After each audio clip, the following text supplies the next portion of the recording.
Day 17 of 365 Bible Stories. Lot, the nephew of Abraham, lived in the city of Sodom. One evening, two angels came to the city to warn him of God's plan. Lot welcomed them into his home and offered them shelter for the night.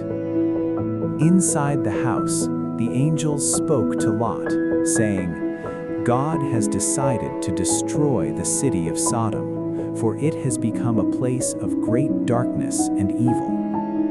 But you and your family have remained faithful. By God's grace, you will be saved."